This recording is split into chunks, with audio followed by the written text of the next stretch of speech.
Hello, friends, and welcome, welcome, welcome. So, in lieu of having a weekly meditation where we're just going to sit and me guide you through that, I'd like to introduce breath work, right?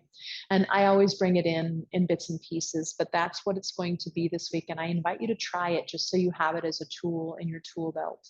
Sheetali Pranayama is known as a cooling breath, and I often teach it in the summer to help keep us cool when that hot heat of summer and late summer comes in.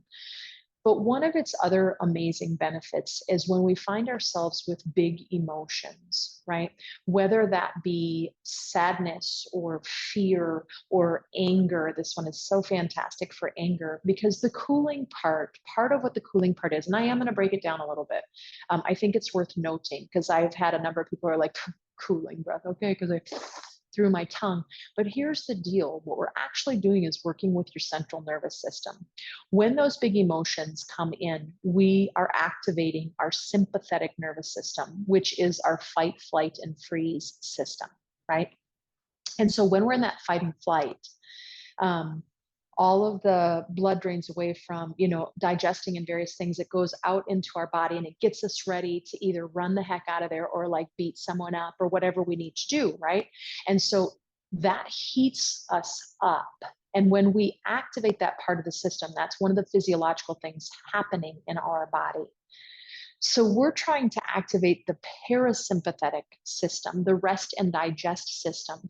And there are many things that happen, but I'm focusing again on that temperature. And I don't just mean like hot and cold, but also the cooling of moving us out of that activated system and being able to calm down, that kind of cooling, right?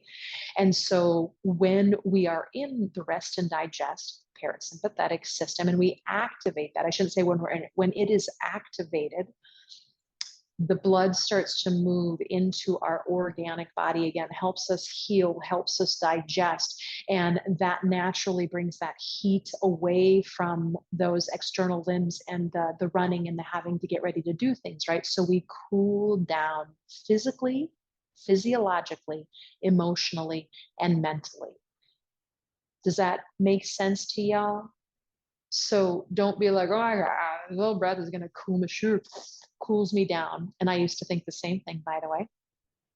Maybe not quite that sassy, but I was doubtful and I was a little bit of a cynic until I realized, oh, no. This is working at one of the deepest levels within my central nervous system.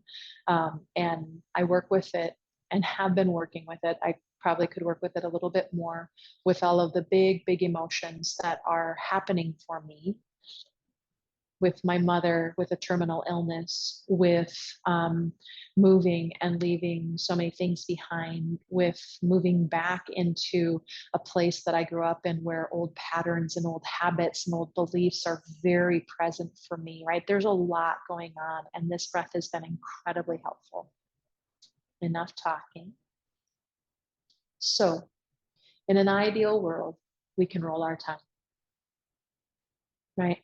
And when we exhale, it's in the mouth, we're soft, we just exhale smooth and steady. And when we inhale, we roll our tongue and we sip the air in through the straw of the tongue.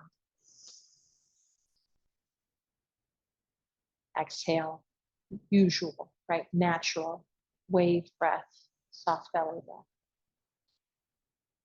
Not everybody can do that. So another way to work with that is to have the teeth of the tongue at the back of the teeth with just a little bit of space, and you sip the air in over the tongue, right? A little bit between the teeth and the tongue, and you sip that in, and then your regular exhale. So hopefully you have a home. I've been told by a number of people, some people say it's a gene, but I have about 5 people in the yoga world I know who practice and practice and practice, and were able to get their tongue to roll. I don't know the science behind it exactly, but you can always just try or imagine that you're doing that. Visualizations do wonderful things for the brain, right? So go ahead and close your eyes. And before we go into it, still take a couple of moments, right? Check in. Do you have any emotions that are coming up? And if you don't right now, it's okay. The breath is still really great, right? It will still benefit you, I promise.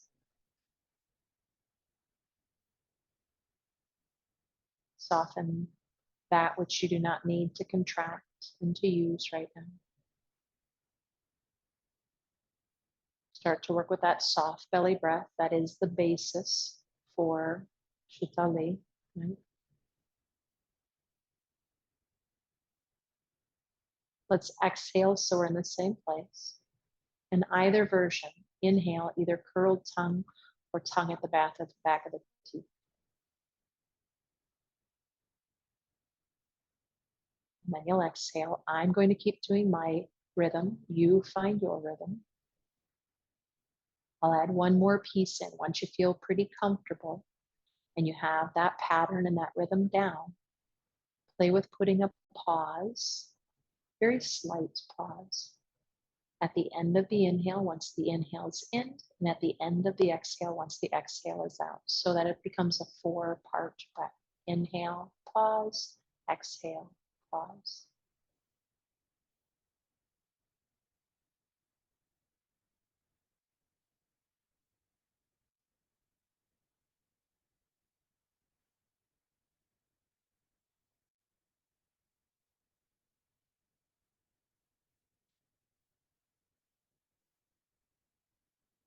No stress, no effort or minimal effort. If you do feel stress or anxiety, you might pause and just do soft belly breath. Come back to it and try it again. Dizziness, and you might not. Maybe this isn't a tool for you right now.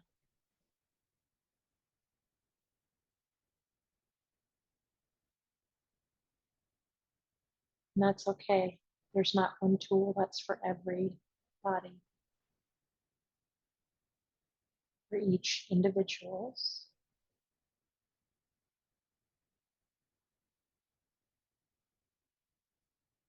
And although some of our needs are the same, our need for love, for attention, not all of them are.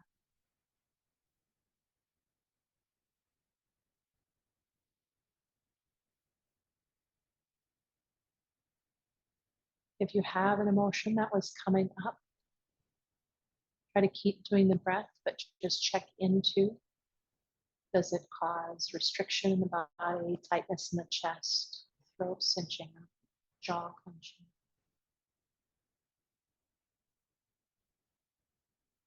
And rather than focus on the emotion, focus on the sensation it causes in the body or sensations, and try to soften those parts of the body while continuing this breath.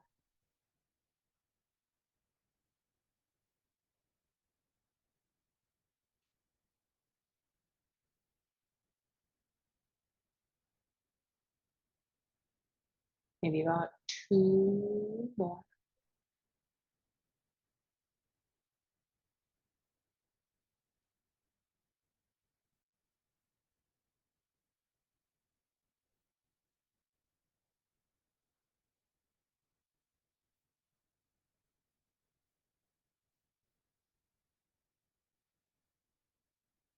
And then just regular old soft belly breath.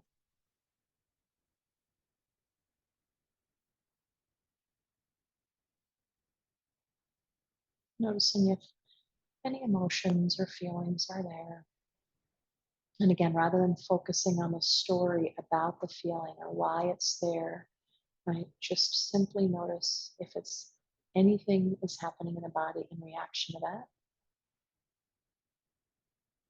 Try to soften if it is constriction or contraction.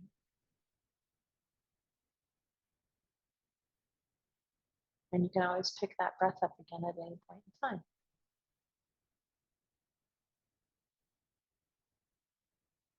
Bring those palms together in front of your heart and hand. As you bow your head in, just taking a moment of gratitude.